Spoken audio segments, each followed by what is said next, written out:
pemeriksaan akhir, pelaporan pemeriksaan, penyusunan LHP, sampai nota hitung, dan terakhirnya SKP. Nah, kalau misalnya step-stepnya ini dilaksanakan dengan baik, itu kan diharapkan nanti ketetapan pajak yang dihasilkan juga baik juga ya.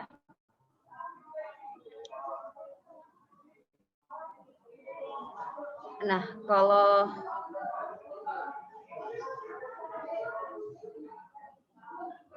dalam perencanaan pemeriksaan ya, kalau kemarin ya, kita yang pertama itu yang harus kita lakukan adalah memahami wajib pajak ya. Jadi kita harus pertama kali itu seperti apa sih si wajib pajak itu, bisnisnya apa, karakteristiknya apa. Jadi kita harus benar-benar paham yang si wajib pajak ya, sehingga kita kumpulin data WP, kemudian analisis datanya, dan kira-kira dengan data yang ada kita bisa mengidentifikasi masalah-masalahnya dan akhirnya menentukan pos-pos yang diperiksa, kemudian sampai menentukan buku catatan dan dokumen yang akan dipinjam ya. Karena jangan biasakan misalnya minjem semua dokumen gitu ya. Jadi jangan yang general, tapi lebih spesifik. Langsung aja disebutin apa. Misalnya kontrak pembelian, kontrak penjualan, ataupun invoice. Invoice apa gitu. Jadi jangan sifatnya general yang lebih ke misalnya semua buku wajib pajak gitu kan. Nah, itu jangan, tapi kita usahakan sedetail mungkin ya. Jadi ketika si wajib pajak memberikan dokumennya, kita juga tahu mana yang sudah dipenuhi, mana yang belum. Nah, kemudian kita masuk lagi ke rencana pemeriksaan. Jadi setelah instruksi pemeriksaan terbit, nah di sini baru masuk ke rencana pemeriksaan ya. Disusun oleh supervisor, disetujui oleh kepala kantor. Kemudian pemeriksaan itu lebih detail lagi ya, pilihan metode, teknik, prosedur yang dilakukan oleh pemeriksaan pajak. Nah, di sini kegiatan dalam persiapan pemeriksaan mengumpulkan dan mempelajari data wajib pajak. Jadi, yang pertama itu mengumpulkan mempelajari data WP di kantor ya, bisa dengan wawancara dengan AR, dengan pengumpulan data internal maupun eksternal dan informasi lainnya mengenai wajib pajak. Apalagi di era internet sekarang ini ya, itu lebih gampang lah ya mendapatkan informasi, tapi yang perlu diwaspadai adalah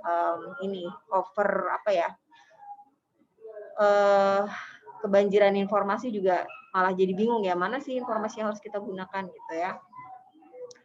Nah, di sini biasanya wawancara dengan AR itu nanti dia akan dari pemeriksanya biasanya juga dari awal dilibatkan ya, ketika AR itu melakukan analisis risiko, biasanya tuh si pemeriksa juga dilibatkan. Jadi harusnya si pemeriksa juga adalah gambaran gitu mengenai WP yang akan diperiksa ini. Kemudian mengumpulkan data dan informasi di lapangan melalui observasi ya. Jadi bisa cek tuh nanti ke lapangan ya, kira-kira si wajib pajak apakah masih ada di situ ya. Apakah alamatnya masih sama, apa dia udah pindah, kemudian apakah dokumen datanya ada, situasi dan kondisi lokasi yang dilakukan pemeriksaan lapangan ya, apalagi kalau misalnya kalian meriksa di daerah kan kalian belum tentu semuanya nanti di Jakarta kan ya, siapa tahu nanti ada yang ke daerah pelosok gitu misalnya, meriksa ke kebun, nah itu butuhnya apa, misalnya butuh double cabin, yaitu disebutkanlah sarana dan prasarana yang diperlukan untuk melakukan pemeriksaan lapangan. Kemudian kebutuhan SDM-nya seperti apa, misalnya butuh tenaga ahli yang tentang sawit gitu misalnya. Nah, itu juga ditentukan di awal ya. Kalau misalnya pemeriksa merasa pengetahuan dia tuh sangat terbatas untuk memahami usahanya wajib pajak, apalagi misalnya usaha wajib pajak tuh sangat-sangat spesifik ya. Contohnya misalnya pertambangan ya, misalnya pertambangan. Pemeriksa nggak tahu nih gimana sih meriksa tambang gitu, ataupun yang terkait apa sih komposisi tambang yang bagus gitu di sana. Nah, itu misalnya perlu tenaga ahli. Nah, itu bisa kita minta bantuan tenaga ahli untuk SDM ya. Kemudian apabila misalnya bantuan pengamanan dari aparat yang berwenang, kalau misalnya kita lihat WP-nya kurang kooperatif gitu ya, atau mulai mengancam, nah kita bisa minta bantuan pengamanan dari aparat yang berwenang. Nah, kemudian kita juga bisa mendeteksi modus penyelewengan atau penghindaran pajak ya dari buku-buku dari profil-profil wajib pajak ya. Kan bisa kelihatan lah misalnya ya. WP dari dulu ya, dari 10 tahun sejak berdiri, dia nggak pernah untung nih, selalu rugi terus ya. Selama 10 tahun berturut-turut, kalau dilihat SPT-nya rugi terus, tapi dia nggak tutup-tutup tuh WP, gitu ya, tetap beroperasi. Nah, ada apa ini? Nah, ini kan yang perlu didalami ya. Mana ada sih orang bikin perusahaan tapi untuk rugi gitu kan? Pasti pengennya kan untung ya. Nah, ini apakah WP ada modus-modus penyelewengan atau penghindaran pajak yang perlu didalami? Nah, kemarin juga kita belajar ya analisis data keuangan ya. Jadi misalnya analisis kuantitatif, analisis kualitatif, jadi analisis horizontal ya, laporan keuangan di SPT, analisis vertikal, analisis rasionya. Tadi kemarin juga kita belajar ya penyelesaian fiskalnya, ekualisasi dengan peredaran usahanya antara SPT, PPH dan PPN ya. Kemudian analisis kualitatif ini memperhatikan kiraan tertentu yang tidak sesuai dengan kegiatan usaha wajib pajak. Misalnya dia usahanya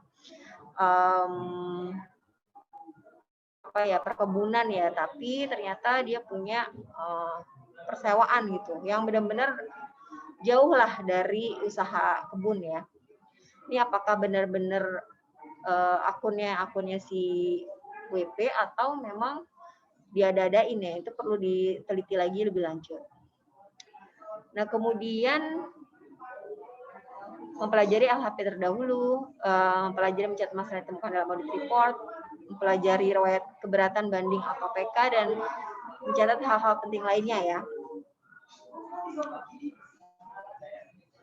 Kemudian di sini tadi menyusun audit plan,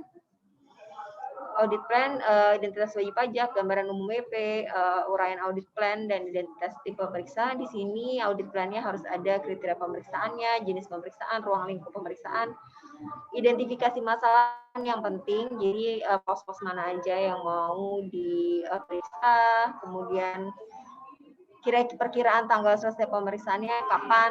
Nah, ini kemudian untuk SPTLB terutama ya, tanggal jatuh tempo penyelesaian ini juga harus ada. Karena kalau untuk SPTLB, kalau misalnya sampai terlewat, kalian akan terkena sanksi ya.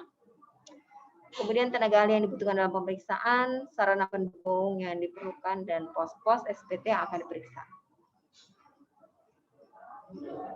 Nah, di sini audit program. Kemarin sudah dipelajarin juga ya pos-pos SPT, pos-pos turunan yang akan diperiksa, kemudian uraian rencana program pemeriksaannya ya, jadi rencana dan rencana programnya. Di sini ada tujuan pemeriksaannya, metode pemeriksaannya, teknik-teknik, prosedur, dan buku catatan dokumen wajib pajak yang akan dipinjam. Nah, di sini ada contohnya nih, teknik pemeriksaan yang harus dilakukan. Misalnya, nih, kayak kewajiban PPh badan atau orang pribadi ya. Ini misalnya terkait penghasilan atau pengeluaran dengan masa manfaat lebih dari 1 tahun, berarti yang dikapitalisasi ya. Kemudian pengeluaran dengan masa manfaat kurang dari 1 tahun. Nah, ini pemanfaatan informasi internal eksternal bisa untuk semuanya, kemudian penulisan angka-angka bisa semuanya juga, bukti bisa semuanya, pengujian keterkaitan ini biasanya dengan manfaat lebih dari 1 tahun bisa ya, arus uang, arus piutang, pengujian kebenaran matematis. Nah, di sini bisa dilakukan semuanya ya. Di sini buku catatan dokumen yang harus dipinjam. Misalnya nih laporan keuangan, ini semuanya. Pembukaan penjualan, kewajiban harta modal, biaya penghasilan pembelian, kemudian bukti-buktinya, rekening koran, ini juga bisa nih. Bisa juga minta kontrak perjanjian, bisa juga ya. Jadi nanti diperjelas aja apa yang akan kita minta, bukti potong, faktur pajak, dan lain-lain. Ini contohnya rencana program pemeriksaan. Jadi di sini ada identitas wajib pajak, kemudian ada pemahaman prosesnya ya, seperti apa ya. Jadi di sini kalian jelaskan nih untuk menjelaskan usaha WP seperti apa. Kemudian supply chain-nya seperti gimana. Siapa saja suppliernya. Di sini dijelaskan di rencana program ya. Kemudian teknik pemeriksaan yang mau digunakan apa? Misalnya pemanfaatan informasi internal dan eksternal, kemudian inspeksi, bisa juga wawancara. Prosedur pemeriksaannya seperti apa, kemudian tinggal menentukan pos-pos yang akan diperiksa ya. Gitu.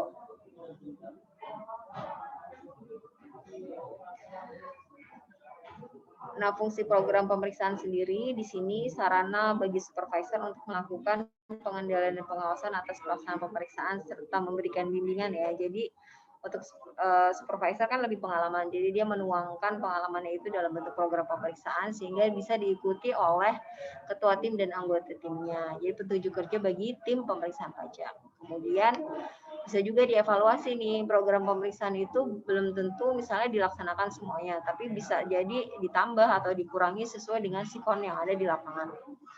Nah juga kalian juga bisa lihat nih misalnya ya, kalian meriksa web yang sama gitu ya, tahun pajaknya beda. Ya udah kalian tinggal lihat aja dari LHP sebelum rencana pemeriksaan dan program pemeriksaan yang ada apa. Nih kalian bisa tiru dan ataupun juga kalian tambah ya kalau misalnya ada di tahun sebelumnya yang pos-pos yang belum diperiksa tapi ternyata di tahun ini ada pos-pos baru yang perlu diperiksa.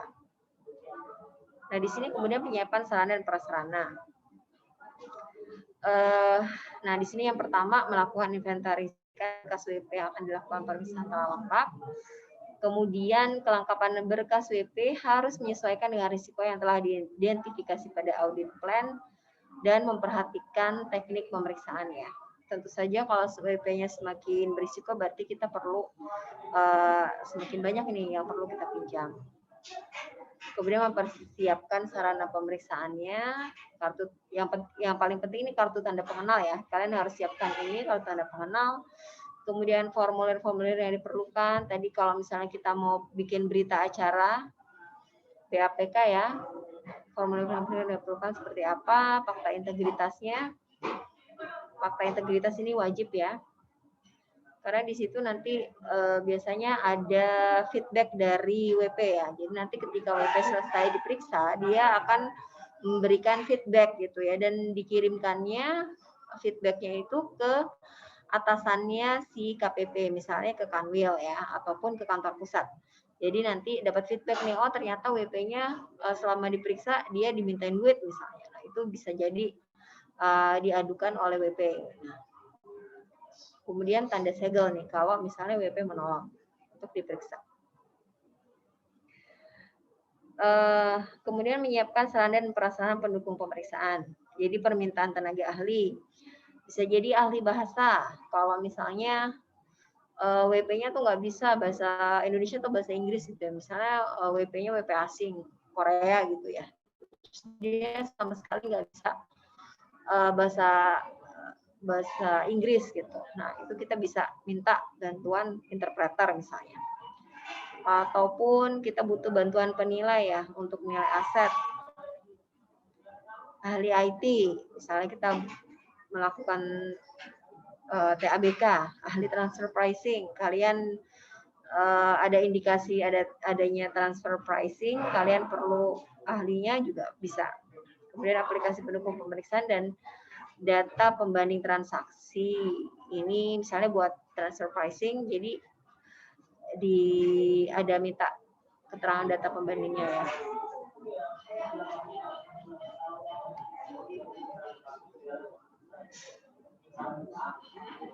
Don't be evil. Ya enggak lah ya. Kalian pasti baik-baik semua kok ya. Enggak evil ya. Oke. Kalau ini kelihatan nggak?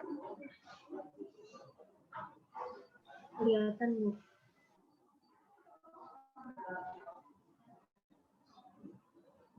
Nah, tadi setelah tahap perencanaan pemeriksaan, kita masuk ke pelaksanaan pemeriksaannya. Nah, kalau dilihat jangka waktu pemeriksaan ya, untuk ini khusus untuk menguji kepatuhan ya. Sesuai PMK 17 STDD PMK 184 tahun 2015. Nah, jangka waktu pengujian itu adalah jangka waktu sejak surat pemberitahuan pemeriksaan disampaikan atau sejak WP datang memenuhi panggilan sampai dengan tanggal SPHP disampaikan. Jadi untuk pemeriksaan kantor itu 4 bulan. 4 bulan bisa diperpanjang 2 bulan. Nah, untuk pemeriksaan lapangan 6 bulan bisa diperpanjang 2 bulan. Kemudian khusus untuk WP migas ya, yang ada kontrak karya migas, WP grup ya, kemudian ada indikasi transfer pricing atau transaksi khusus lainnya, ini bisa diperpanjang ya, jadi bisa sampai 2 tahun ya, khusus untuk pemeriksaan lapangan tuh bisa sampai 2 tahun. Nah, jangka waktu pembahasan akhir dan pelaporan itu jangka waktu sejak tanggal SPHP disampaikan sampai dengan tanggal LHP ya. Jadi di sini kurang lebih kalau secara normal ya dilaksanakan pemeriksaan itu paling cepat kan 6 bulan ya, berarti 6 bulan sampai 8 bulan gitu. Jadi cukup lama ya ini proses pemeriksaan itu. Nah, kemudian jangka waktu dari SPHP setelah SPHP disampaikan ke wajib pajak. Nah, ini ada waktu untuk WP memberikan tanggapan tertulis selama 7 hari. Nah, kemudian juga WP nanti memperpanjang nih, perpanjangan penyampaian tanggapan tertulis selama 3 hari.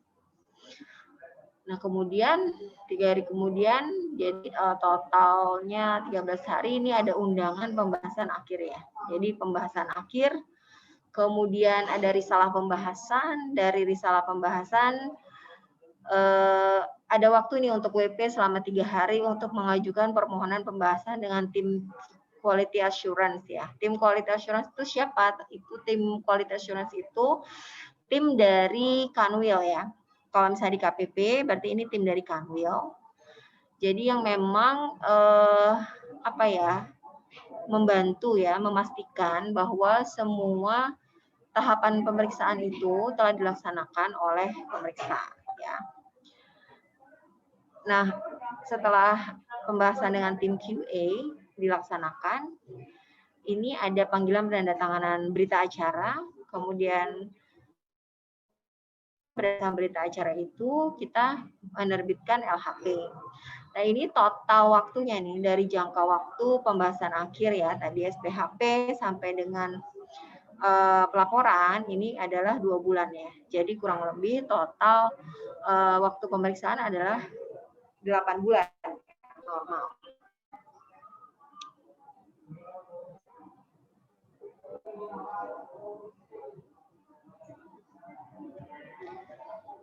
Nah, di sini ada jangka waktu pemeriksaan kantor atas keterangan lain berupa data konkret. Nah, kalau data konkret kan sebenarnya udah jelas ya datanya ya, data pihak ketiga misalnya. Nah, di sini biasanya hanya untuk pemeriksaan kantor ya, karena kan datanya udah jelas banget. Misalnya data pemotongan yang tidak dilaporkan oleh WP, nah itu kan tinggal dikenain aja. Nah, jangka waktu pengujiannya paling lama 1 bulan ya. Jadi dihitung sejak tanggal wajib pajak, wakil atau kuasa wajib pajak datang memenuhi surat panggilan dalam rangka pemeriksaan kantor, sampai dengan tanggal SPHP disampaikan kepada WP, wakil, kuasa pegawai atau anggota keluarga yang telah dewasa dari wajib pajak. Nah, kemudian apabila pemeriksaan atas keterangan lain berupa data konkret dilakukan dengan pemeriksaan, jangka waktu pembahasan akhir hasil pemeriksaan dan pelaporan paling lama 10 hari kerja ya. Yang dihitung sejak tanggal SPHP disampaikan pada wajib pajak, wakil kuasa pegawai atau anggota yang telah dewasa dari wajib pajak sampai dengan tanggal LHP. Nah, masalah tanggal-tanggal ini sangat krusial ya, makanya ini bisa digugat kan oleh WP di pengadilan. Nah, kalian makanya lebih hati-hati lah ya dalam melakukan pemeriksaan ini. Kalian perhatikan jangka waktunya ya. Kalian tahu kan kalau misal perbedaan sejak sama setelah ya. Kalau misalnya sejak tanggal SPHP, berarti tanggal hari itu juga dihitung ya kan, kalau sejak. Kalau setelah berarti baru tanggal berikutnya ya. Itu perbedaan. Jadi kalian harus memperhatikan itu tadi tanggalnya berapa hari kerja sejak apa setelah ya, karena itu akan beda sehari. Beda sehari juga sangat menentukan loh. Ya. Jadi kalian harus memperhatikan jangka waktunya. Nah, di sini perpanjangan jangka waktu pengujian ya. Di sini pengujian pemeriksaan lapangan ya. Kalau misalnya ternyata butuh waktu lagi nih. Misalnya pemeriksaan lapangannya diperluas ke masa pajak yang lain, bagian tahun pajak atau tahun pajak lain. Misalnya ditemukan indikasi keterkaitan ya. Ternyata si WP ini punya usaha sewa misalnya ya, atau menyewakan yang sampai lintas tahun ke depannya berikutnya. Nah, itu bisa jadi diperluas ya ke tahun pajak lainnya, tahun pajak berikutnya. Atau terdapat konfirmasi atau permintaan data atau keterangan kepada pihak ketiga nih yang sangat krusial. Misalnya kalian minta dilakukan exchange of information ya, minta gitu ya ke luar negeri. Tapi ternyata belum dikasih nih datanya sampai dengan selesainya pemeriksaan. Nah, kalian bisa minta jangka waktu pemeriksaannya diperpanjang. Nah, ruang lingkup pemeriksaannya meliputi seluruh jenis pajak dan ataupun berdasarkan pertimbangan kepala KPP ya, misalnya butuh diperpanjang. Apalagi kalau misalnya terkait tadi transfer pricing, WP group, nah itu kan bisa juga diperpanjang ya sampai dengan 2 tahun.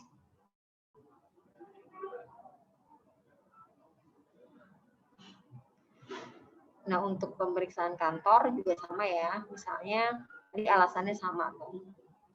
Kemudian apabila misalnya ada indikasi TP, itu bisa ya. Bisa tadinya pemeriksaan kantor dirubah menjadi pemeriksaan lapangan. Dari sini, Kepala KPP harus menyampaikan pemberitahuan tertulis nih kepada WP ya.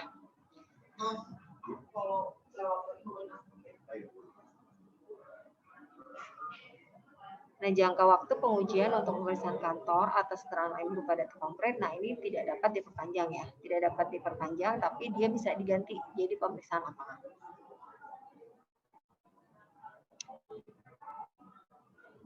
Nah, kalau dilihat di sini percepatan jangka waktu pengujian dan perpanjangan. Nah, khusus untuk data konkret ini pengujiannya 1 bulan, tapi tidak dapat diperpanjang. Nah, untuk OP ini pengujiannya 3 bulan, tidak dapat diperpanjang. Untuk badan 4 bulan tidak dapat diperpanjang. Nah, di sini untuk di LTO ya, di khusus, nah juga bisa nih diperpanjang. Tapi paling lama 1 bulan dan hanya 1 kali. Nah, pemeriksaan khusus daya materai itu pengujiannya 2 bulan, tapi tidak dapat diperpanjang. Nah, untuk pemeriksaan PBB ya, yang terkait perkebunan, pertanian, nah ini ketentuan tata cara pemeriksaannya ngikut di PBB ya. Kemudian khusus untuk WP Group TP, nah ini dapat diperpanjang paling lama 1 bulan dan 2 kali ya. Nah, khusus untuk pemeriksaan dengan ruang lingkup pemeriksaan 1 atau beberapa jenis pajak, pengujiannya 2 bulan dan tidak dapat diperpanjang.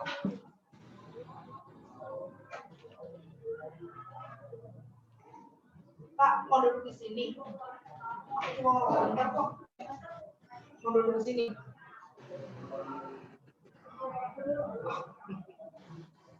Nah, kegiatannya dalam tahap pelaksanaan pemeriksaan yang pertama adalah jadi di penyampaian surat pemberitahuan pemeriksaan lapangan atau surat panggilan dalam rangka pemeriksaan kantor. Kemudian ada pertemuan dengan WP, pemeriksaan di tempat WP, peminjaman buku catatan dokumen. Kemudian nih kegiatannya apabila terdapat penolakan oleh WP, nah itu bisa dilakukan penyegelan ya. Kemudian permintaan penjelasan keterangan bisa terjadi ketika melaksanakan, kemudian terjadi perubahan rencana ya, rencana dan programnya. Kemudian pemeriksaan atas buku catatan dokumen dan keterangan lain, dan kegiatan apabila terjadi pengungkapan ketidakbenaran pengisian SPT oleh WP ya. Dan pada akhirnya ini pembuatan konsep LHP ya.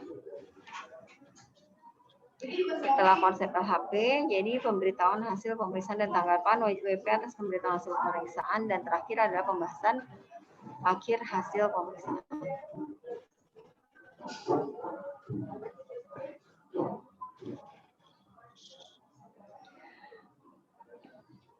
Kalau alurnya, kita mulai dari instruksi tadi ya. Instruksi atau prosedur atau penugasan pemeriksaan, kita masuk ke persiapan tadi, ada rencana, ada program, sarana pelaksana pemeriksaan, kemudian di sini masuk ke pelaksanaannya, pemberitahuan pelaksanaan pemeriksaan lapangan, pertemuan dengan WP, pemeriksaan di tempat WP, peminjaman buku catatan dokumen, kemudian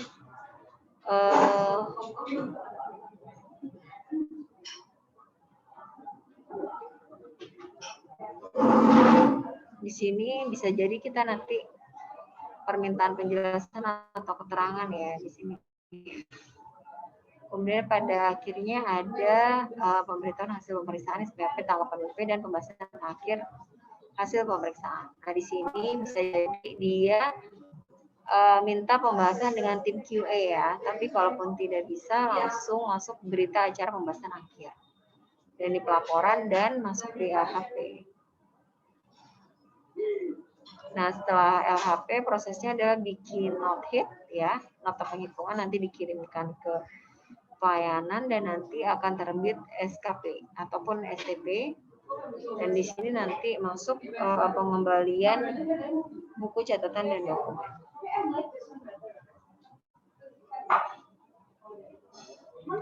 Nah, kalau untuk pemeriksaan kantor ini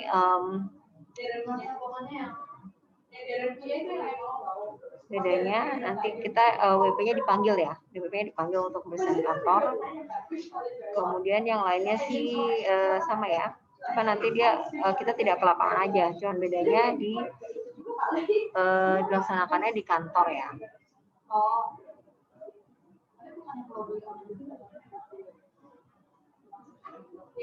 Nah, surat pemberitahuan pemeriksaan lapangan ini wajib diberitahukan kepada WP. Nah, dapat disampaikan secara langsung kepada WP pada saat dimulai pemeriksaan atau disampaikan melalui fax ya, melalui pos tercatat dan jasa pengiriman lain dengan bukti pengiriman. Yang penting ada bukti pengiriman dan siapa yang nerima dan tanggalnya. Itu ya. Nah, dapat disampaikan kepada wakil atau kuasa WP, pegawainya, pegawai WP, anggota keluarga atau pihak yang dapat mewakili dalam hal WP tidak berada di tempat. Nah, surat panggilan dalam rangka pemeriksaan disampaikan melalui faksimile, bisa juga pos tercatat atau jasa pengiriman lain dan bukti pengiriman. Nah, setelah dipanggil kita bertemu dengan wajib pajak ya. Kalau seperti yang kalian lihat waktu itu yang video tahapan pemeriksaan. Nah, di sini pemeriksa wajib melakukan pertemuan dengan WP. Terus untuk menjelaskan, nah itu alasan dan tujuan pemeriksaannya, kemudian hak dan kewajiban WP selama pemeriksaan, kemudian hak WP untuk mengajukan permohonan untuk dilakukan tim QA, dan kewajiban untuk memenuhi permintaan buku ya. Jadi ini tim QA ini harus dikasih tahu ke WP ya. Itu adalah hak WP. Dan kewajiban WP untuk memenuhi permintaan buku catatan dokumen ya, yang akan dipinjam dari WP. Nah, kemudian setelah melakukan pertemuan, kita membuat berita acara pertemuan dengan WP. Nah, ditandatangani oleh tim pemeriksa dan WP. Nah, apabila WP menolak tanda tangan, nah di sini kita buat catatan mengenai penolakan pada berita acaranya. Nah, maka pertemuan dianggap telah dilaksanakan ya. Yang penting kalian ada BA-nya.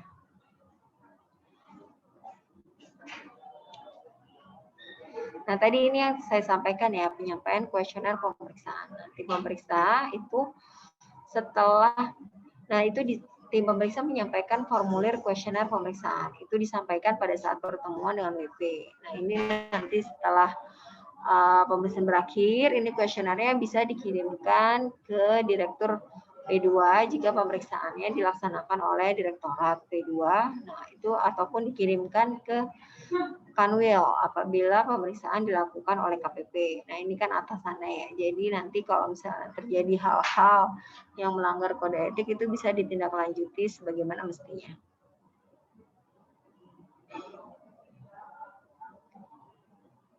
Nah, pemeriksaan di tempat WP ya, berarti kan di pemeriksaan lapangan ya. Nah, ini kenapa sih kalau misalnya kita melakukan pemeriksaan, kita tuh wajib lah ya hukumnya datang ke lapangan, ke tempat usahanya WP. Nah, ini untuk mengetahui proses bisnis WP, sehingga pemeriksa memperoleh gambaran yang memadai mengenai kegiatan usaha atau pekerjaan bebas WP yang sebenarnya. Jadi bisa jadi ada hal-hal yang tidak dilaporkan oleh WP di SPT-nya, tapi ternyata kalau kita berkunjung ke lokasinya itu bisa ketahuan gitu ya. Misalnya gudangnya atau dia ada pabriknya 2 tapi cuma dilaporkan 1 gitu ya. Nah, itu kan pengaruh ya antara pabrik 2 dengan 1. Tentu dengan kapasitas produksi yang lebih besar, dia kan peredaran usahanya juga lebih besar ya. Kemudian untuk memperoleh gambaran mengenai sistem pengendalian intern termasuk di dalam sistem akuntansi yang diselenggarakan oleh WP. Nah, di sini bisa kelihatan juga ya, misalnya pengendalian internnya bagus atau tidak, apakah semua dokumentasi WP ada rapi, ada semua. Nah, itu juga yang ketiga, meyakinkan kebenaran atau keberadaan secara fisik aktiva yang dilaporkan oleh WP berikut kepemilikannya. Jadi itu sekalian juga ngecek aktivanya WP.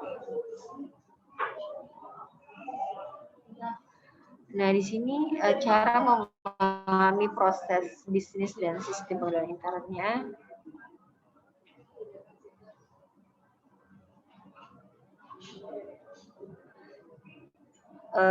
Ini kalau misalnya ada yang mau off kamera silakan ya. Jadi kalau misalnya sinyal jelek silakan aja, atau ada yang mau ke belakang silakan aja. Sambil minum juga boleh, sambil makan juga boleh. Yang penting santai aja asal kita belajar bersama ya. Oke. Nah, jadi kalau untuk memahami sistem pengendalian internnya ya, termasuk sistem akuntansi WP, nah kita yang pertama adalah mengumpulkan data dan informasi mengenai proses bisnis dan sistem pengendalian intern WP. Nah, ini bisa jadi kita mempelajari struktur organisasi WP ya. Kita pelajari organisasinya, kemudian bagaimana akun-akun yang ada di WP, pedoman pembukuannya dia pakai apa ya. Harus pakai cash apa accrual, pakai arus dokumennya, arus barangnya seperti apa, suppliernya siapa, dia jualnya kemana gitu ya. Melakukan wawancara mengenai proses bisnis WP, sistem pengendalian intern dalamnya sistem akuntansi yang diserahkan oleh WP kepada pejabat pihak yang bertanggung jawab. Nah, di sini juga jadi nggak cuman kita wawancara satu pihak aja ya, maksudnya satu pihak apa, jadi misalnya kita jangan cuma wawancara di bagian pembukuannya aja, tapi kita juga harus wawancara di bagian gudangnya, di bagian pengirimannya, delivery-nya gitu. Nah, seperti apa. Jadi jangan hanya percaya sama keterangannya dari bagian keuangan. Biasanya bagian keuangan atau akuntansi itu kan dia tidak cek di lapangan ya, hanya misalnya bisa juga hanya window dressing aja. Nah, ini makanya pentingnya kita cek ke lapangan. Kemudian mengamati proses pelaksanaan sistem pengendalian intern termasuk di dalam sistem akuntansi yang diselenggarakan oleh wajib pajak. Jadi apakah sesuai dengan PSAK ya? Apakah sesuai dengan kaidah-kaidah PSAK yang ada? Nah, itu juga dicek ya. Karena kan memang pedoman kita kalau misalnya terkait akuntansi, accounting berarti kan harus sesuai dengan PSAK ya. Kecuali diatur lain oleh perpajakan.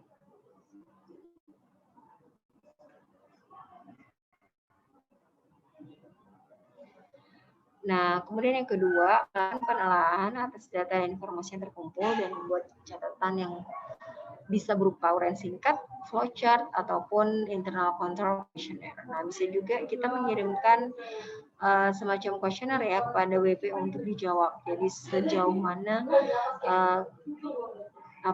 pengandalan internetnya itu kuat atau tidak. Kemudian ada flowchart bagian-bagian ininya bagian-bagian usahanya WP, kemudian juga narrative description uraian singkatnya si wajib pajak ya.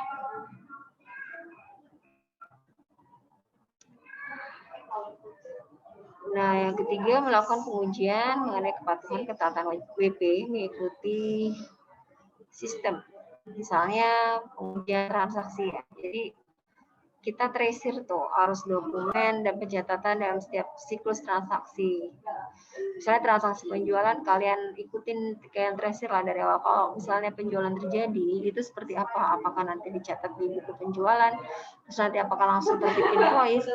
Nanti apakah langsung barang diantar apakah nunggu dibayar dulu atau ada tempo-tempo? Nah, itu kalian harus tahu siklusnya seperti apa. Kemudian pengujian fungsional itu pengujian terhadap fungsi yang ada dalam perusahaan, apakah fungsi tersebut dilaksanakan sesuai pembagian tugas yang dilakukan. Jadi apakah ada pemisahan fungsi nih di perusahaan ya. Jadi di bagian pembelian ya harusnya juga dipisah gitu kan di bagian penjualan. Nanti jangan sampai semua dicampur, nanti kan bisa pengendalian internalnya berarti rendah.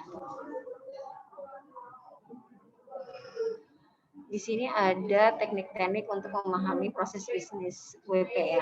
Bisa melalui wawancara, inspeksi atau observasi ke lapangan, ataupun menggunakan teknik lainnya. Jadi dalam melakukan pemahaman proses bisnis dan sistem pengendalian internal wajib pajak ini proses sangat penting ya, karena untuk benar-benar tahu usahanya si WP ya. Jadi pemeriksa harus memperhatikan buku catatan dokumen dan laporan terkait dengan pos-pos yang diperiksa, baik yang dibuat oleh WP maupun dibuat oleh pihak lain, ya. Yang nantinya akan dipinjam untuk menguji pos-pos yang akan diperiksa tersebut. Jadi, ya kalian bisa tahu lah ya, apakah si WP ini pembukuannya dilakukan secara taat asas atau tidak, dengan tahu dari kalian menelusuri gimana sih sebuah transaksi itu dicatat oleh si WP-nya dan bagaimana pemisahan fungsi di perusahaan. Di sini meyakini kebenaran fisik aktiva ya. Nah, di sini kalian cek nih, kalau misalnya di SPT ada nih lampiran aktivanya, kalian cek satu-satu lah apakah ini beneran ada dan apakah sesuai dengan deskripsinya, tahunnya apakah sama atau tidak ya. Kemudian pemeriksaan fisik aktiva ini harus didampingi oleh WP. Dan nanti ini ada berita acara pemeriksaan fisik ya. Ini menjadi bukti nih, berita acara ini harus dilakukan karena ini adalah menjadi bukti pemeriksa ya, apabila nanti misalnya ada koreksi. Kemudian peminjaman buku catatan dan dokumen WP. Nah, di sini ada contohnya ya, peminjaman buku catatan dokumen. Jadi, misalnya untuk pemeriksaan lapangan, dokumen yang diperlukan dan ditemukan pada saat pelaksanaan, ini juga kita bisa pinjam ya. Jadi, bukti peminjaman dan pengembalian buku catatan dokumen. Kemudian pemeriksaan kantor, dokumen yang dibawa saat WP datang memenuhi panggilannya. Di sini ada surat permintaan peminjaman dokumen dan dilampiri daftar dokumen yang wajib dipinjamkan secara detail dan harus dipenuhi WP dalam jangka waktu 1 bulan. Nah, kita membuat, kalau misalnya dipinjamkan, kita membuat bukti peminjaman. Nah, apabila dokumen belum dipinjamkan, nanti kita bikin lagi ya, setelah 1 bulan kita bikin lagi suatu permintaan kedua ya. Nanti kalau misalnya tidak diberikan juga, berarti kita membuat berita acara bahwa dokumen tidak dipinjamkan oleh WP. Nah, data WP yang dikelola secara elektronik ini bisa minta bantuan WP maupun minta bantuan tenaga ahli nih atas biaya WP ya. Surat permintaan bantuan tenaga ahli ya. Kemudian bisa juga dokumen WP berupa fotokopi atau elektronik. Kalau misalnya WP memberikan fotokopi ataupun dalam bentuk elektronik, nah di sini harus ada surat pernyataan bahwa fotokopi atau elektronik ini sesuai aslinya.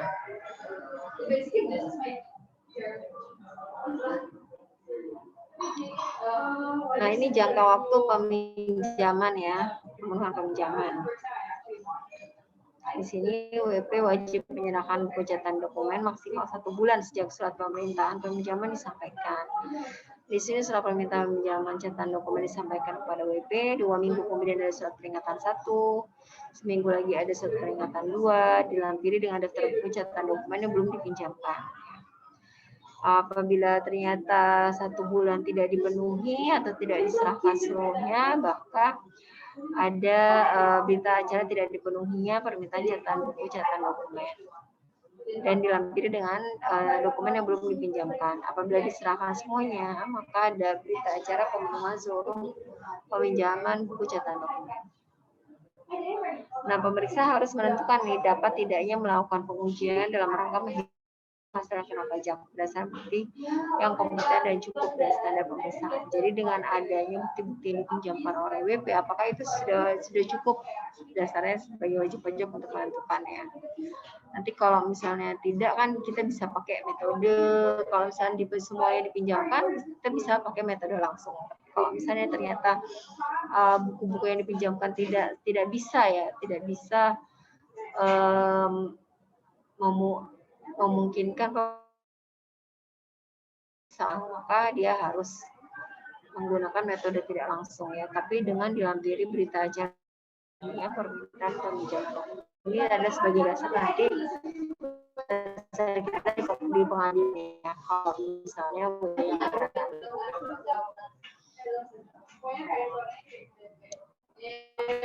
nah di sini apabila WP tidak hanya menyatakan sebagai, nah pemirsa harus menentukan nih, dia bisa nggak sih menguji untuk menghitung penghasilannya. Kalau tidak dapat menghitung,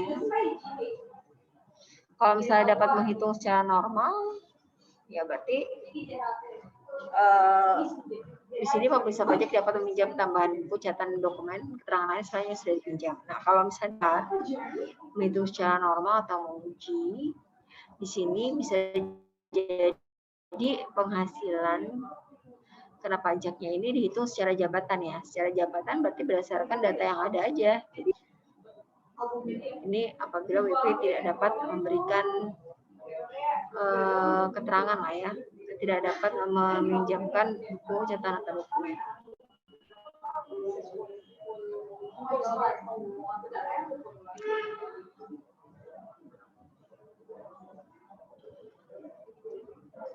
Nah, dalam hal jadi misalnya kita melakukan peminjaman,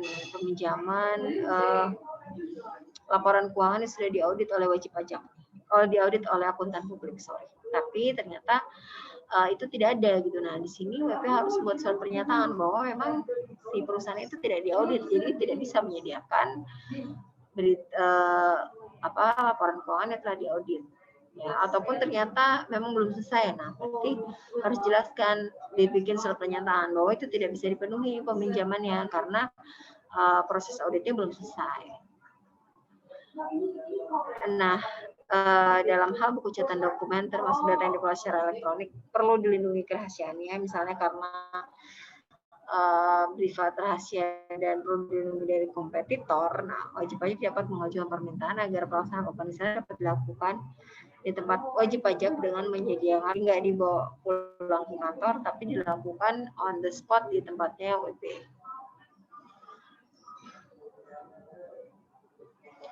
Nah, sesuai pasal 26A ayat 40 KUP, pembukuan catatan data informasi atau keterangan lain yang tidak diberikan pada saat pemeriksaan, selain data dan informasi yang pada saat pemeriksaan belum diperoleh oleh pihak ketiga, maka pembukuan catatan dokumen tersebut tidak dipertimbangkan dalam penyelesaian keberatannya ya. Jadi kalau di keberatan nanti yang diperhitungkan sama aja dengan pemeriksaan, karena ada juga WP yang bandel ya, misalnya dia ketika diperiksa dia memang sengaja nggak ngasih ya. Jadi kita misalnya ngitung secara jabatan, tapi begitu nanti dia keberatan dikeluarin bukti-buktinya, bukunya dikeluarin bahwa ditunjukin bahwa sekarang peredaran saya masih segini Bu gitu ya. Tapi ini kalau berdasarkan pasal 26A itu tidak akan dipertimbangkan dalam penyelesaian keberatan karena pada saat pemeriksaan buku-buku tersebut tidak dipinjamkan.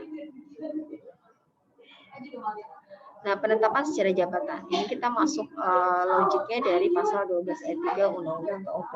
Apabila Dirjen Pajak mendapatkan bukti jumlah pajak yang terutang menurut SPT tidak benar, Dirjen Pajak menetapkan jumlah pajak yang terutangnya berapa. Nah, di memori penjelasan pasal 13 ayat 1 KUP, nah bagi WP yang tidak menyelenggarakan pembukuan atau pada saat periksa tidak memenuhi permintaan peminjaman dokumen sehingga Dirjen Pajak tidak dapat menghitung jumlah pajak yang seharusnya terutang, Dirjen Pajak berwenang menerbitkan SKP dengan penghitungan secara jabatan.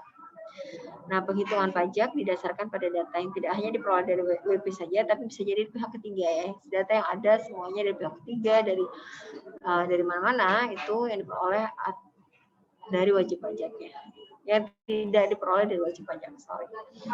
Pembuktian atas surat penghitungan yang dijadikan dasar perhitungan secara jabatan oleh Dirjen Pajak dibebankan kepada wajib pajak.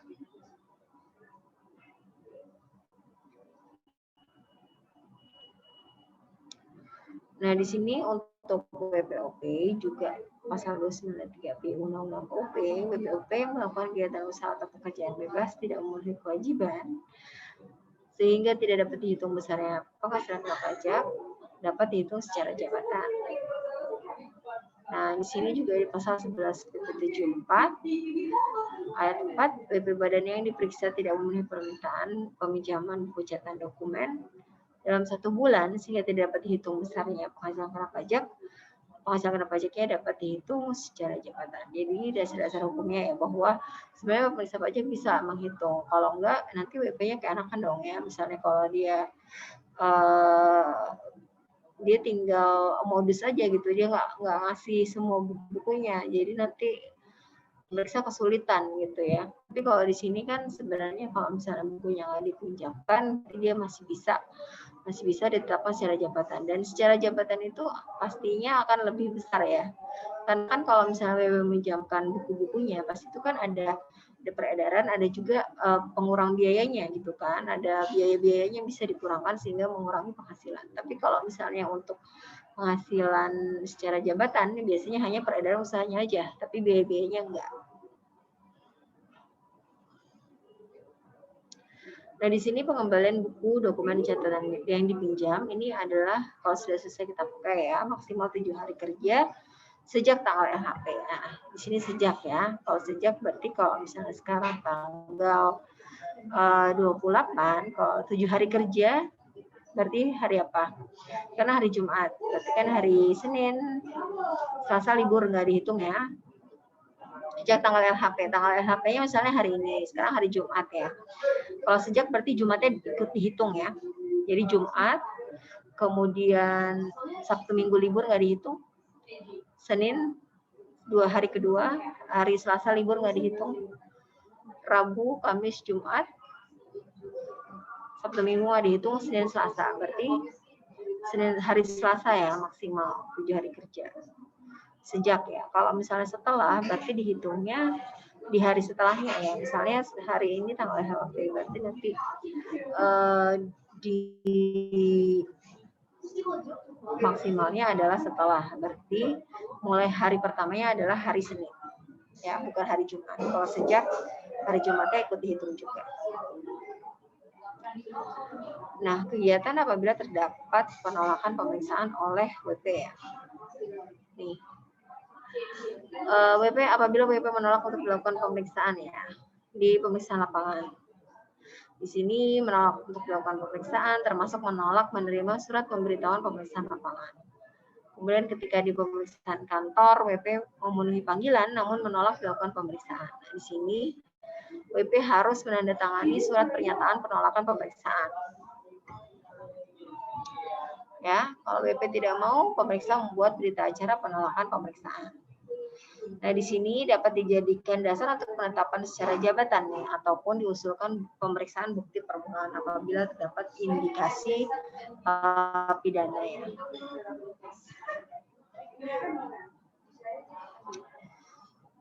Nah, di sini apabila WP tidak ada di tempat, ya, apakah ada pihak yang dapat mewakili? Kalau misalnya ada, pemeriksaan dapat tetap dilakukan atas kewenangan dari pihak yang mewakili. Apabila tidak ada pihak yang dapat mewakili, pemeriksaan ditunda ya. Pemeriksaan ditunda, tapi kita melakukan penyegelan nih supaya data-data WP-nya tetap terjaga, tidak dipindahkan. Nah, kemudian pemeriksaan dilanjutkan apabila ternyata WP wakil kuasa tetap tidak ada, maka pemeriksa meminta pegawai atau anggota keluarga yang telah dewasa untuk membantu kelancaran pemeriksaan. Nah, apabila menolak membantu, maka menandatangani surat pernyataan penolakan membantu kelancaran pemeriksaan. Menolak lagi berita acara penolakan membantu kelancaran pemeriksaan. Nah, di sini dapat dijadikan dasar untuk penetapan pajak secara jabatan atau usul pemeriksaan bukti permulaan. Nah, di sini tidak ada modus lah untuk WP, misalnya dia nggak mau diperiksa terus jadinya bebas dari penetapan pajak gitu ya. Nah, di sini penolakan pemeriksaan kantor 1 bulan panggilan dalam rangka pemeriksaan diterima WP sama sekali tidak memenuhi panggilan, dan kita juga memastikan suratnya tidak ke pos. Di sini pemeriksa membuat BA tidak dipenuhinya panggilan oleh WP. Nah, di sini dapat dijadikan dasar untuk menetapkan pajak secara jabatan ataupun usul pemeriksaan di permulaan. Nah, di sini penyegelan. Jadi tadi ya, kalau misalnya ternyata WP menolak ataupun menolak meminjamkan ya, tapi ternyata kita tahu nih lokasi buku-buku catatan dokumennya ya. Nah, di sini pemirsa pajak berwenang nih, kalau kita tahu buku-bukunya itu sengaja disembunyikan oleh WP ya, kita bisa berwenang melakukan penyegelan untuk mendapatkan buku tersebut. Termasuk data yang diperoleh secara elektronik ya, komputer-komputer itu juga bisa disegel, dan data-data lain dapat memberikan petunjuk tentang kegiatan usaha atau pekerjaan bebas WP yang diperiksa agar tidak dipindahkan, dihilangkan, dimusnahkan, diubah, dirusak, ditukar atau dipalsukan. Nah, di sini alasan penyegelan ya, WP atau wakil kuasa tidak memberikan kesempatan masuk ke tempat atau ruang serta barang bergerak tidak bergerak yang diduga atau patut diduga digunakan untuk menyimpan buku catatan dokumen. Jadi di sini penyegelan untuk mengamankan dokumen WP. Nah, kemudian WP wakil kuasa menolak memberi bantuan guna kelancaran pemeriksaan apabila WP wakil kuasa tidak berada di tempat dan tidak ada pihak yang punya kewenangan untuk bertindak selaku yang mewakili wajib pajak sehingga diperlukan upaya pengamanan pemeriksaan sebelum pemeriksaan ditunda. Kalau misalnya WP-nya nggak ada, nah juga bisa menyegelnya ya. Jadi takutnya kalau misalnya ternyata nggak disegel, nanti semua data-datanya udah dipindahkan sama WP. Nah, di sini WP wakil kuasa tidak berada di tempat dan pihak yang punya kewenangan untuk bertindak selaku yang mewakili WP menolak memberi bantuan guna kelancaran pemeriksaan. Ini juga bisa disegel.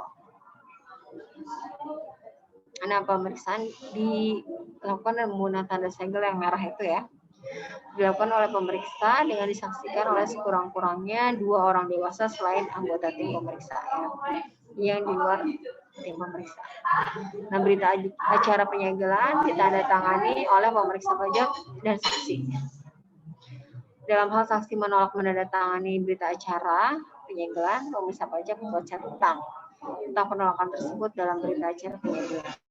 Dibuat 2 rangkap, dan rangkap kedua diserahkan kepada WP atau wakilnya atau kuasanya atau pegawainya atau anggota keluarga yang telah dewasa dari WP yang diperiksa. Dalam melakukan penyegelan, pemeriksa dapat meminta bantuan polisi dan atau pemerintah daerah setempat. Misalnya kita minta bantuan paling kecil lah ya, misalnya RT RW setempat lah, itu bisa jadikan saksi untuk penyegelan.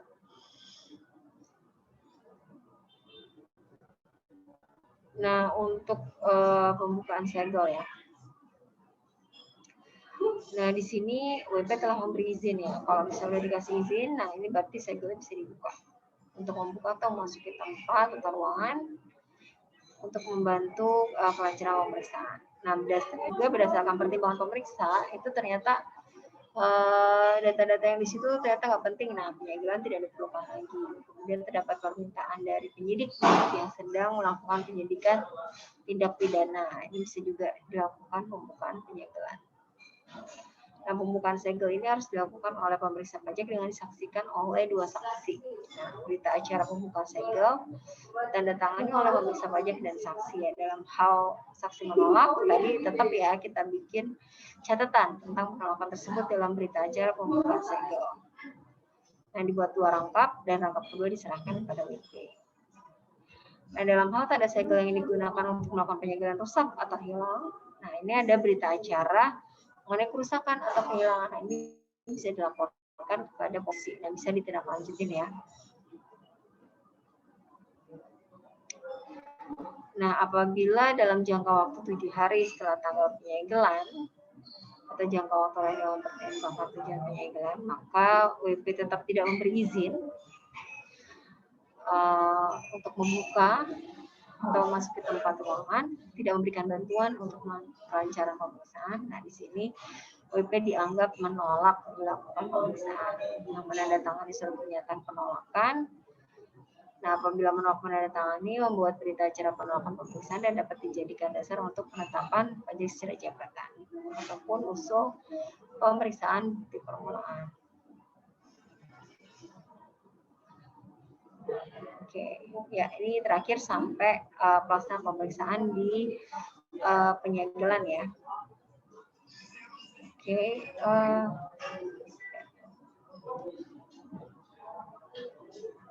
silakan kalau ada yang mau bertanya ya.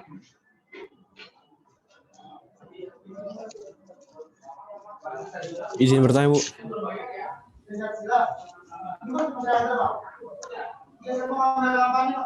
Ya, silakan.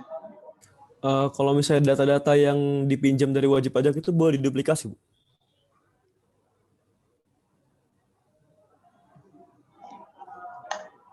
Maksudnya diduplikasi apa? Di fotokopi? Mungkin di fotokopi, Bu, atau gimana?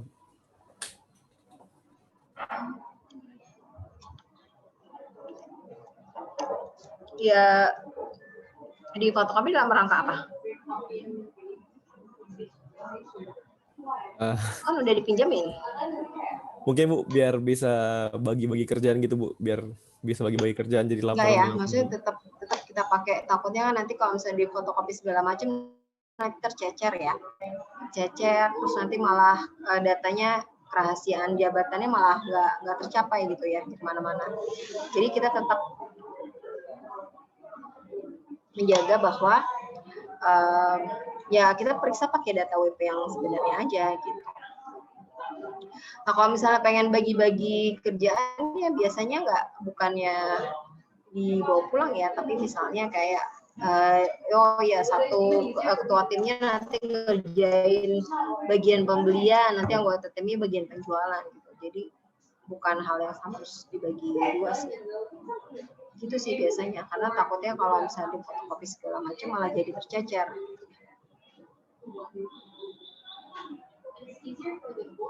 Ada lagi?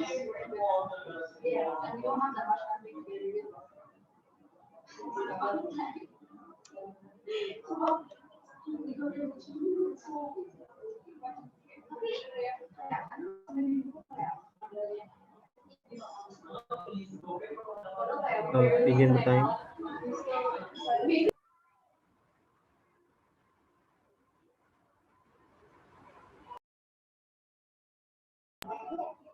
Ahmad Bukhari mau nanya. Ya, Bu.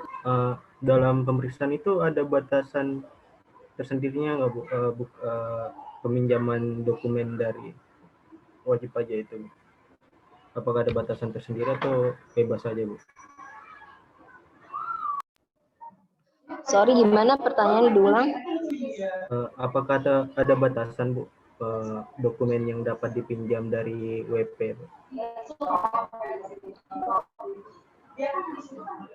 Nggak ada. Bisa minjem semuanya. Bebas saya.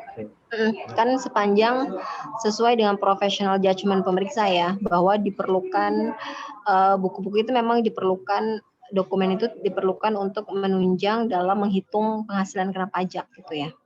Jadi bisa minjem apapun gitu, termasuk kontrak-kontrak, pokoknya apapun lah dokumen yang diperlukan. Tapi tentu saja pemeriksa bisa menjustifikasi ya kenapa dia perlu dokumen tersebut gitu. Berarti harus yang ada relevan dasarnya ya, gitu. sesuai professional judgment gitu ya, dan tidak mengada-ngada ya. Terima kasih, Gitu. Bu. Izin bertanya, Bu.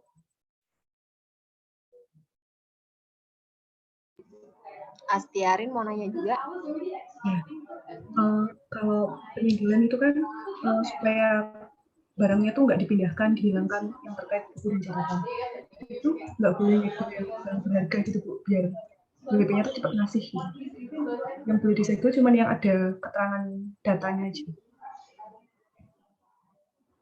Iya, jadi penyegelan itu khusus untuk ya itu tadi, kita juga nggak dikit-dikit nyegel ya, pasti kita nyegel kan ada tujuannya ya. Misalnya tadi kalau misalnya di ruangan itu ada bukti-bukti yang memang kita rasa itu penting, cuman WP nggak mau tuh ngasih akses ke ruangan itu.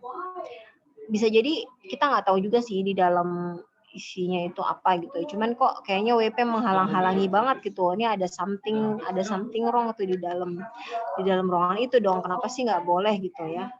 Terus saja kita bisa menanyakan ini siapa gitu ya. Tapi kalau ternyata tetap dihalang-halangi, kita bisa tuh menyegel ya. Nanti ketika dibuka penyegelannya itu nanti juga dihadiri oleh saksi-saksi gitu. Terima kasih, Bu. Izin bertanya, Bu. Ini nomor absen berapa? Tadi Arin absen 8, saya Amirah Bukan nomor absen 4. Ini Amirah Iya. Eno tadi. Iya, saya absen 4, Bu. Yang Oh ya, oke. sebelum saya itu. Oh Saya ingin enggak. bertanya. Jadi ada Oh, kok, iya. ada nomor absennya. Oke. Saya ingin bertanya tentang quality assurance itu, misalkan kita mengajukan quality assurance, hasil dari pengajuan itu apa ya, Bu?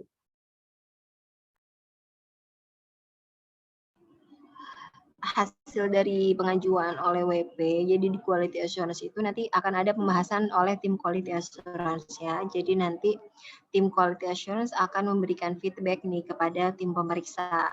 Kira-kira, oh ini dia setuju atau enggak nih dengan temuannya pemeriksa gitu ya. Jadi misalnya kok yang misalnya temuan koreksinya pemeriksa ini kurang kuat nih, kurang ada bukti-bukti. Nah itu dia bisa ngerekomendasiin, oh ini harusnya di drop aja gitu ya, misalnya gitu. Tapi balik lagi keputusan akhir untuk menerima ataupun menolaknya itu balik lagi ke professional judgment-nya pemeriksa gitu. Jadi si tim quality assurance-nya hanya memberikan saran ya, saran atau feedback lah atas hasil pemeriksaannya. Jadi nanti si WP kan bisa teryakinkan ya, kalau misalnya ternyata si tim quality assurance-nya itu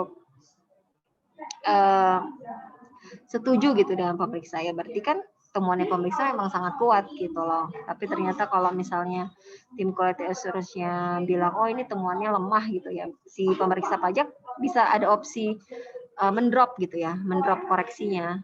Jadi sebelum masuk ke, nah tapi balik lagi, karena ini pemeriksaan adalah independen ya. Jadi independen itu berarti kan tidak bisa dipengaruhi ya. Di sini tim quality assurance kan sifatnya juga hanya merupakan saran atau feedback. Balik lagi nanti keputusan akhir ada di tim pemeriksa. Dia mau ikutin sarannya tim quality assurance atau enggak. Ya bisa jadi dia berpendapat beda nih dengan tim quality assurance. Itu ya silakan aja.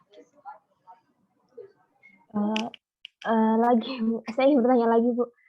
Itu ketika kita ingin melakukan memohon untuk quality assurance itu, kita harus menampilkan risalah pembahasan akhir ya, Bu?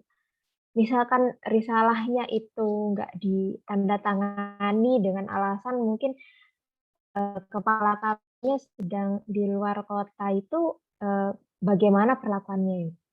Enggak, nanti kan akan diundang juga tim pemeriksanya sama tim quality assurance-nya. Jadi nanti akan diadakan pembahasan lagi, semacam pembahasan akhir lagi gitu ya. Jadi nanti akan diundang pemeriksanya, WP-nya gitu, diundang lagi terus dibahas lagi risalah hasil pembahasan akhirnya seperti apa. Gitu, tetap aja sih. Nanti akan ada pembahasan akhir lagi setelah hasil koordinasi. Nah, itu yang udah final banget gitu. Baik Bu, terima kasih. Sama-sama. Ada lagi yang mau ingin bertanya? Bu izin bertanya. Siapa dulu nih tadi? Nomor Yusril ya, nomor absen 30. Ya Bu, saya mau memastikan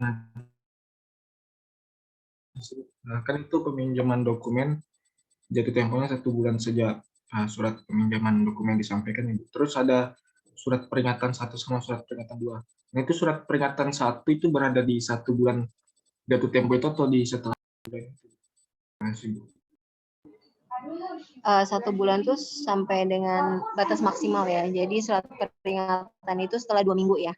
Jadi setelah surat permintaan dokumen diajukan, nah itu 2 minggu kemudian nanti ada surat peringatan 1 kalau misalnya WP-nya belum memenuhi, dan seminggu lagi ada surat peringatan 2, dan terakhir berarti di minggu keempat ya, di sebulan itu berarti nanti dianggap WP di minggu keempat itu pemeriksa harus menentukan nih si WP ngasih dokumen atau enggak. Kalau misalnya enggak, berarti kan nanti bikin berita acara ya. Kalau WP tidak memberikan atau meminjamkan dokumen.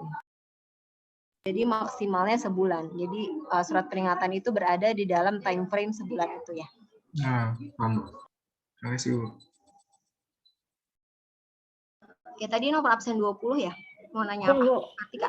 ini lebih ke cara ngitungnya metode kekayaan bersih itu, Bu. Jadi kan kalau itu dicari dulu perubahan kekayaan bersihnya. Nah, kalau misal WP tuh ngejual mobil, sebenarnya mobilnya itu harganya 300 juta, tapi kayak lakunya cuma 200 juta.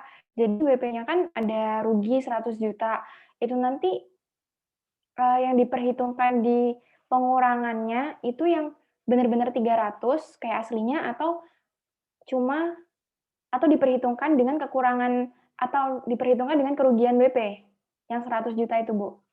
Karena kan WP cuma nerima uang 200 juta jadinya. Ya nanti sesuai dengan jumlah uang yang diterima aja berapa misalnya. Iya. Ya ikut itu aja. Jadi berdasarkan hasil akhirnya. Karena kan bisa jadi di pembukuan nilai bukunya juga beda dong dengan nilai pasarnya ya. Kita pakai yang nilai pasar aja. Oh, iya, Bu. Bahkan itu nanti perlunya bantuan penilai juga itu tuh. Kalau misalnya nanti nilai buku WP ya kita lihat, oh kok rendah banget sih, kok kayaknya harusnya harian nih gitu ya. Misalnya bukan mobil ya, misalnya tanah ataupun tanah di daerah strategis gitu ya. Misalnya kita lihat kok di pemanfaatannya berapa gitu. Nah, kita bisa minta bantuan penilai nih untuk menilai sebenarnya aset-aset WP ini apakah ada kenaikan gitu ya. Bisa jadi kan dia ada nilai-nilai aset. Nah, itu perlu adanya penilai. Misalnya dia minta bantuan penilai untuk menilai kira-kira nilai asetnya si WP itu berapa. Ya, jadi pakai nilai pasar. Ya, makasih ya.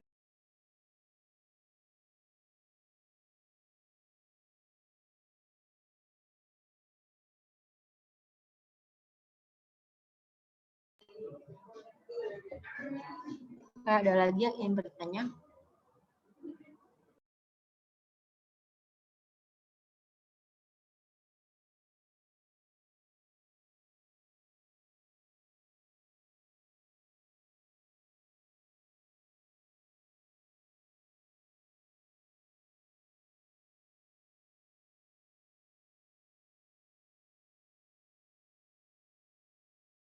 Oke, kalau misalnya nggak ada yang mau nanya, kalian silakan kerjain kuis nanti. Habis ini ada assignment ya.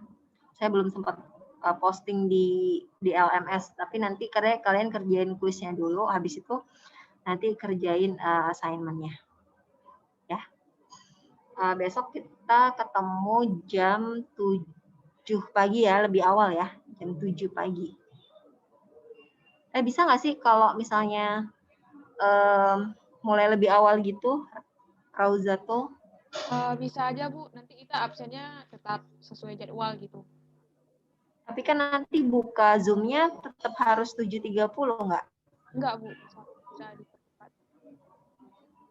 Bisa lebih awal? Bisa. Bisa mulai jam 7 gitu misalnya. Bisa ya? Bisa Bu.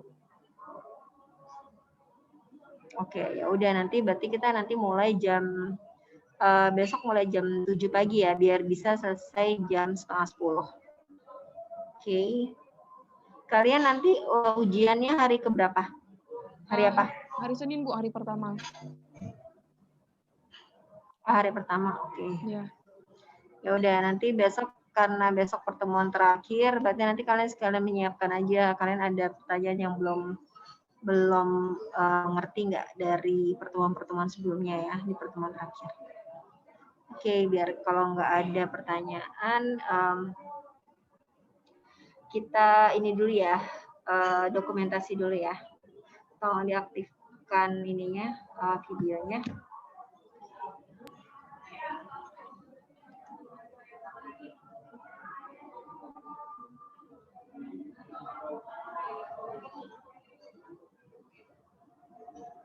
Oke, 1, 2, 3.